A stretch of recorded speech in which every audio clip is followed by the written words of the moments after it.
कल दिनांक 22 दिसंबर 2025 को जिला अमरोहा के अंबेडकर पार्क ग्राम लालपुर घना के पुष्पेंद्र सिंह राणा मंडल अध्यक्ष प्रदेश संगठन मंत्री के पिताजी के स्वर्गीय चंद्रपाल सिंह श्रद्धांजलि सभा में मुख्य अतिथि के रूप में मौजूद रहे। लोकसभा सांसद Nagina Chandrashekhar Azad, Bhim army chief, Azad Samaj party Kashiram मौजूद रहे और ग्राम जलालपुर की जनता को संबोधित किया। योगी सरकार पर भी निशाना साधा। बिहार की सरकार मुख्यमंत्री नीतीश कुमार पर हिजाब विवाद को लेकर भी निशाना साधा। श्रद्धांजलि सभा के कार्यक्रम में मौजूद शुभम कुमार, अमित जाटव, अमित कुमार फौजी, राहुल कुमार, सुबोध कुमार, गौतम, हाजी चांद बाबू, सुमित कुमार, सचिन चौधरी व सभी कार्यकर्ता उपस्थित रहे। मीडिया का अधिकार न्यूज़ से बब्बू खान की रिपोर्ट। ग्राम जलालपुर में भाई पुष्पेंद्र राणा जी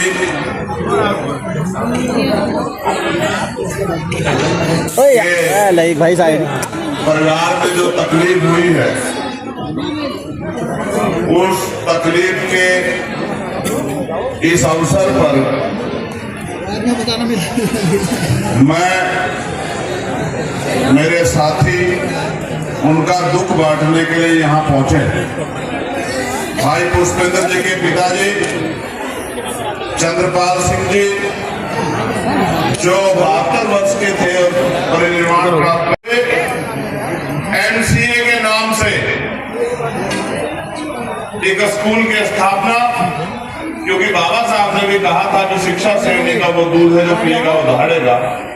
इस क्षेत्र के बच्चों को शिक्षित करने के लिए एक स्कूल खोलने का काम भी उन्होंने किया। और पुष्पेंद्र जी 2 भाई हैं, 2 बहन। पुष्पेंद्र जी बड़े हैं, दूसरे भाई उनसे छोटे हैं और 2 बहनें जो हैं वो भी यहाँ मौजूद होगी। मैं इस पूरे परिवार को, परिवार के बच्चों को, हमारे परिवार की महिलाओं को, सबको, उन सबके लिए प्रार्थना करता हूं कि कुदरत उन्हें दुख सहने की शक्ति दे, क्योंकि पिता रीढ़ जैसे होते हैं। हाथ टूट जाए तो चल जाएगा, टांग टूट जाए तो चल जाएगा, लेकिन रीढ़ टूट जाए तो बहुत खराब हो जाता है। इसलिए इनके पिताजी ने दोनों बहनों को पोस्ट ग्रेजुएट कराने का काम किया, एमए का बीएड कराने का काम किया और भाई पुष्पेंद्र जी को भी ग्रेजुएट और इनके भाई को भी पोस्ट ग्रेजुएट कराने का काम किया। यानी इनके पिता एक विजन के साथ कि मेरे बच्चे पढ़े और पढ़ लिख के इसने अपने समाज की, अपने क्षेत्र की, अपने प्रदेश की, देश की सेवा करें, इतना अच्छा विजन लेके उनके पिताजी ने अपने जीवन को गति देने का काम किया। चाहे एडमिनिस्ट्रेशन में मेरी बात को आप याद रखना, खैर नहीं है, खैर नहीं है। आज अगर कोई नेताओं को खुश करने के लिए गरीबों पर जुल्म करेगा तो मेरी बात को याद रखना, ये सरकार उनको बचा नहीं पाएगी, कानूनी कार्रवाई होगी और धूल में से नीचे से फाइलें निकाल के कार्रवाई होगी। मेरी बात को याद रखना। और जो अच्छा काम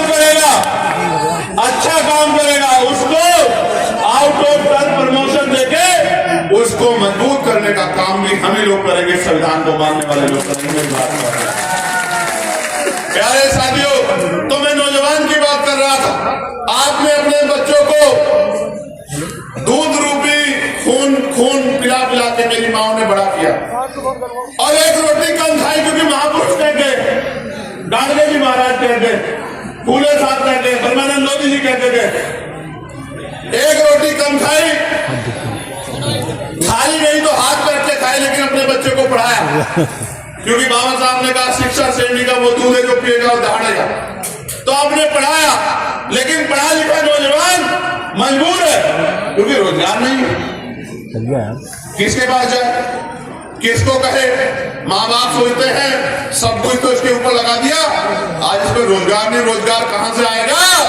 पिछड़े दलितों को जो आरक्षण मिलता था उससे डर के सरकार ने सारे विभागों को निजीकरण कर करके, प्राइवेट कर करके, प्राइवेट माफियाओं की भेंट चढ़ा दिया और चुन चुन के दलित पिछड़े कर्मचारियों को उस विभाग से निकालने का काम आज सरकार कर। और तो कोई स्टेप नहीं है। पुलिस के भाई भी सेफ नहीं है, कभी भी कुछ भी कह देते हैं। कह रहे थे भी 55 साल वाले को निकाल देंगे। मैं आपको सच कह रहा हूं, ये पूरी सरकार सरकारी राष्ट्रीयकरण के विरोध की सरकार, लेकिन सरकार को फिक्र नहीं है। आज मनरेगा के जरिए जो आपको शक्ति मिली थी गांव में, 100 दिन रोजगार की, उस रोजगार को छीनने का काम सरकार ने किया। सरकार क्या कहती है सुनो, गौर से सुनो। सरकार कह रही है 100 की जगह 125 दिन रोजगार देंगे। कह रहे हमने तो योजना अच्छी बना दी, लेकिन ये नहीं बता रही पहले 90% पैसा केंद्र सरकार देती थी, अब सरकार ने कहा 60% पैसा हम लोग देंगे, 40% राज्य सरकार देगी। और आपको खुशी होनी चाहिए जान के कि जिस उत्तर प्रदेश में आप रहते हैं, उस उत्तर प्रदेश सरकार ने 8 लाख करोड़ का कर्ज अपने ऊपर लिया। कितने पैसों का? 8 लाख करोड़। 8 लाख करोड़ में कितनी जीरो है? जीरो लगाते लगाते आप थक जाओगे। ऐसी सरकार उत्तर प्रदेश में था। 8 लाख करोड़ का, और कितनी तेजी आपको मैं बताता। बाबा साहब अम्बेडकर की जयंती पे जिन गांव में पहले शोभा यात्रा नहीं थी, कार्यक्रम नहीं होते थे, आज अगर वो कार्यक्रम करना चाहे तो परमिशन नहीं मिलती। आप सब लोग जानते हो इस बात को। मिलती है क्या? बताओ, मिलती है क्या? जिस गांव में लोग आर्थिक रूप से कमजोर थे, कम पढ़े लिखे थे, आज पढ़ लिख के तैयार हो गए हैं और बाबा साहब का सम्मान करना चाहते, गुरु रविदास जी का सम्मान करना चाहते, गुरु कबीर जी का सम्मान करना चाहते हैं, राष्ट्रपिता ज्योतिबा फुले की जयंती मनाना चाहते, तो परमिशन नहीं मिलेगी। क्यों? इन महापुरुषों से आप डरते क्यों? मैं आपको बताना चाहता हूं, बड़े हालात खराब है। अब तो नकली दवाइयों के जरिए 100 बच्चे की जान लेने का काम ये सरकार कर रही है। आपके सब सामने है। जिन बच्चों को आप अपना भविष्य मानते हो, वो नकली भ्रष्टाचार की दवाइयों पे भेंट करने का काम हो रहा है। आप इस क्षेत्र में लंबे समय से काम कर रहे हो। मेरे सामने मुझे मेरे बहुत से नौजवान नेता दिखाई दे रहे हैं, वो जो आज वॉलेंटियर काम कर रहे हैं। मैं आपका धन्यवाद करता हूं, लेकिन आप ये समझ लो, आपकी जिम्मेदारी सिर्फ आज के कार्यक्रम को मैं विश्वास दिलाता हूँ, तू मेरा क्षेत्र है, ये बहुत अच्छा है, पढ़ा लिखा है। अगर आप इससे अपील करोगे तो ये सारे आपके साथ जुड़ेंगे। मैं बस अपनी बाणी को विराम देता हूँ। जय हिंद, जय भारत, जय भीम, जय सरकार। अभी नाम बदले, लेकिन हालात किसी के नहीं बदले। मैं इसलिए कहना चाहता हूँ, सरकार ने कहा पहले 90% पैसा केंद्र सरकार देती थी, अब कह रहे हैं 60% पैसा देंगे। उत्तर प्रदेश सरकार का ये हाल है कि वहाँ 8 लाख करोड़ का कर्ज सरकार पे पहले। इतनी योजनाएं पहले से बंद पड़ी हैं, क्या सरकार इस योजना में पैसा दे पाएगी? इसलिए मैं मानता हूँ कि 100 की जगह 125 दिन एक सपना है। ये जो अधिकार मिला था चुनाव के समय, तो 10-10 हजार रुपए आप देते हो वोट खरीदने के लिए, लेकिन ये जो मेहनत करके मजदूरी मिलती थी, ये भी आपने छीनने का काम किया। जनता आपको माफ नहीं करेगी। इस बार आजाद समाज पार्टी को ताकत देके आपको सत्ता से बाहर करने का। बिहार के सीएम है, उन्होंने एक कार्यक्रम के दौरान महिला का नकाब हटा दिया था, तो इस पर क्या? ये बहुत गंभीर मामला है। मैंने कई बार इस पर बात रखी, आपने सवाल खड़ा किया। आप ये देखो, हम बार बार सवाल खड़ा कर रहे हैं कि जो इलेक्शन कमीशन है वो स्वतंत्र होना चाहिए, लेकिन इलेक्शन कमीशन ने अभी तक SIR की रिपोर्ट जमा नहीं की। तो मुख्यमंत्री को कैसे पता लगा कि 4 करोड़ वोट कट गए और वो 80-85% भाजपा के वोट? ऐसा क्या कारण है? ऐसा क्या कारण है? क्या स्टेट इलेक्शन कमीशन मुख्यमंत्री को रिपोर्ट कर रहा है? तो ये तो सीधा सीधा सा भाजपा और इलेक्शन कमीशन की मिली भगत को सामने प्रदर्शित करता है। इसलिए हमारा हमें शक है कि जैसे मुख्यमंत्री ने मुरादाबाद में आप कहा था कि जिन सीटों पे 10,000 वोट से कम अंतर, 10,000 का अंतर है, उन पे मेरी निगाह। क्या वो उन 10,000 वोट के अंतर को वोट कटवा के कम करना चाहते हैं? हम किसी भी कीमत पे एक वोट को जो बाबा साहब अम्बेडकर के संघर्ष से मिला जाने नहीं देंगे। मैं आपको नेशनल होदारी केस में जो है